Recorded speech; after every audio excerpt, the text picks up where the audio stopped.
If you ever asked AI to pick your next stock investment, you might want to think again. Let me explain why. This June, HSBC released a survey of 1,000 rich Indians in which it found that more than three-fourths of them actively use AI for their stock market investments. Out of them, more than 40% even went on to admit that the AI tools they were using were the main source of their ideas. But think about which AI chatbot is always open on your laptop. Chances are it's most likely either OpenAI's ChatGPT, Anthropic's Claude, or Google's Gemini. Which raises a question my colleague Mutasim Khan asks in his piece. If everyone is using the same three chatbots for their stock picks, what goes wrong? To answer that question, I'm going to be reading out an edition from one of the Ken's most popular subscriber only newsletter called Kaching, and it's titled LLMs Are the New Pied Pipers of the Stock Market. Welcome to Daybreak, a business podcast from the Ken. I'm your host, Richa Verghese, and every day of the week, my co-host Nita Sharma and I will bring you one news story that is worth understanding and worth your time. Today is Monday, the 17th of August.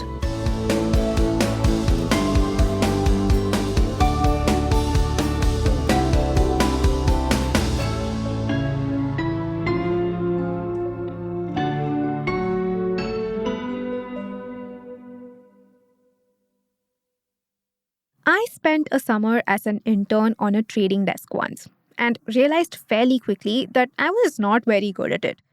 This was long enough ago that good old public forums like Stack Overflow and r/learn Python was still the go-to over ChatGPT for coding advice. The fun part of my job was making wild hypotheses about the market and hoping they work. All the rest, like writing code, fetching data, learning new strategies, made me yawn around a little too much for my manager's liking.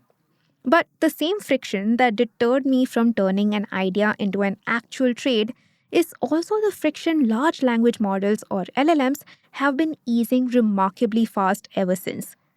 An HSBC survey of about 1,000 affluent Indian investors released in June found that 86% of the respondents are now using AI in their trading flows, which is the highest share of any country the survey covered, about China, Singapore, and the US. 42% of them counted AI powered tools among their leading sources of investment ideas, second only to China's 48%. But individual investors are not the only invitees to the LLM gala. Finfluencers or social media content creators who share financial advice are stacking ChatGPT prompt packs on tops of the tips, courses, and Telegram bots that they are already selling. The internet is also flooded with guides like 50 ChatGPT prompts for intraday and short term traders, and entire prompt libraries, almost all of them opening with some variant of act like you are a professional Indian market analyst. And if prompts feel like too much effort, GitHub, which is Microsoft's developer platform, is full of open source trading bots that plug an LLM into your brokerage account, allowing a simple chat with, say, Claude to drive your trades. It appears that LLMs are becoming more and more embedded into markets from every direction. The premise behind this whole movement is essentially that AI is on its way to leveling the playing field between individual and institutional traders, and that early movers get a short but glorious window of easy money before the rest of the market catches up and closes it. But still, there is a catch. LLM usage is almost entirely concentrated within three models: OpenAI's ChatGPT, Google's Gemini, and Anthropic's Claude. And a growing body of academic work has begun documenting something specific about what these models tend to do at scale. LLMs, by design, are non deterministic. No two answers are ever identical, even to the same prompt. But run the same kind of query enough times across a large enough sample, and a distribution emerges. When it comes to financial markets, LLMs have been shown to have systemic biases in that distribution. Biases not toward any particular stock per se, but towards stocks with certain characteristics. They skew, for example, toward large cap stocks over small ones, toward technology over other sectors, toward contrarian setups over momentum, and toward buying rather than selling. The paper argues that since major LLMs are trained on broadly the same universe of public financial writing, they end up sharing the same systematic biases in the aggregate, which is a strange kind of level playing field.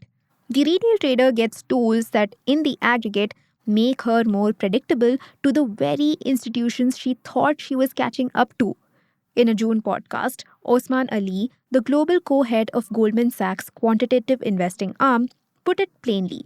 He said, if you ask the same model the same kind of question, you get the same type of answer, which means investors pile into the same type of securities at roughly the same time and prices get pushed away from any sort of fundamental value.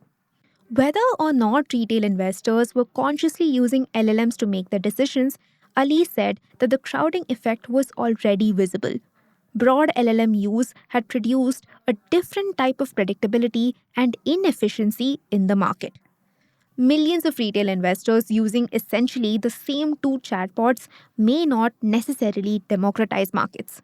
Osman claimed that this also makes retail behavior highly predictable. His team, he added, had begun spending a lot of time modeling how retail was using AI so that they could actually see the trades coming before retail investors placed them. An academic paper from March takes an especially ingenious approach to this question as well. Xiaoshui He wanted to understand what ChatGPT was doing to the US markets and realized she could study it by studying retail trader behavior every time the chatbot crashed. Each crash was, in effect, a natural experiment. If ChatGPT was really substantially shaping how retail investors traded, there would be a discernible change in market behavior when retail traders lose access to the LLM. And there was. Retail trading volume dropped by about 6% every time ChatGPT crashed, which was itself striking because it meant that a meaningful share of American retail activity was, in some way, being routed through a single LLM. Markets, in principle, work because different people show up with different views. Some see a stock as undervalued, some as overvalued. Some sell into a rally, some buy into a fall, and it is precisely this disagreement that keeps prices honest. Xiaoshui found that when ChatGPT was on, that disagreement tended to thin out. Retail investors began interpreting the same stocks the same way, and small, useful frictions that let a market discover a fair price began to erode. But what about in Indian markets? A trader at an Indian proprietary firm told me his desk had been running strategies built around herding behavior in retail investors, and those strategies had started performing meaningfully better in the last few months. He said that there was no clean way to prove what was causing it, but a good guess was that it came down to LLM assisted trading.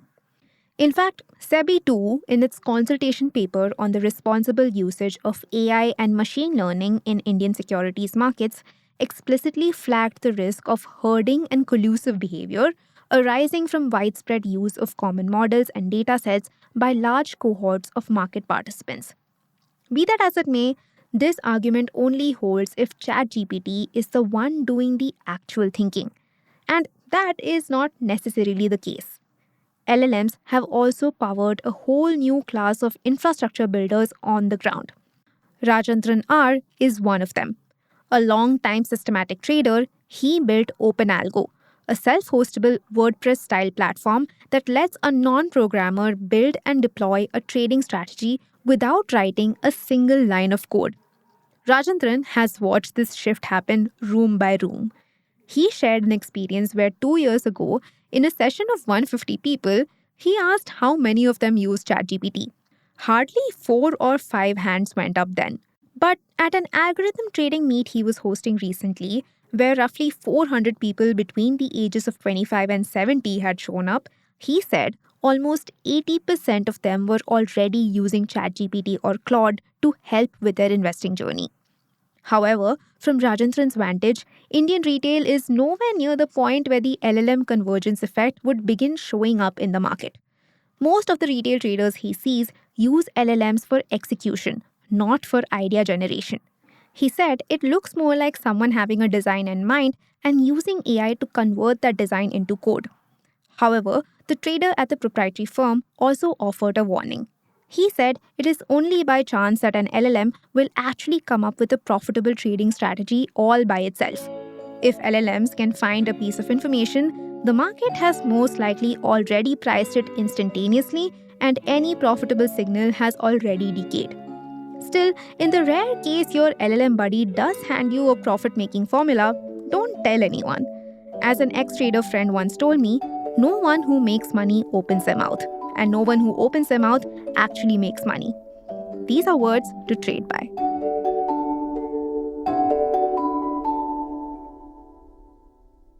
Daybreak is produced from the newsroom of The Ken, India's first subscriber-focused business news platform. What you're listening to is just a small sample of our subscriber-only offerings.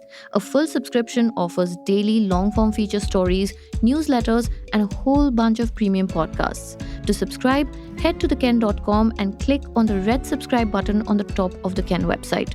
Today's episode was hosted and produced by my colleague Rachel Varghese and edited by Rajiv Sien.